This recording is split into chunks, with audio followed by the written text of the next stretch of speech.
आम्ही भारताचे नागरिक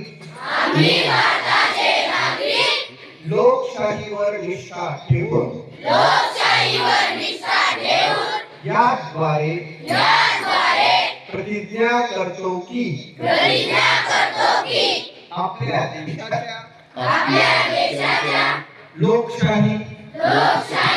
परंपरांचे जतन करू आणि मुक्त निपक्षपाती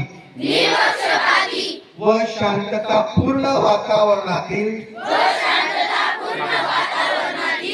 निवडणुकांचे पावित्र्य राखू व प्रत्येक निवडणुकीत निर्भयपणे तसेच धर्म वंश जात भाषा समाज भाषा यांच्या विचारांच्या प्रभावाखाली न येता किंवा कोणत्याही प्रलोभनास बळी न पडता मतदान करू.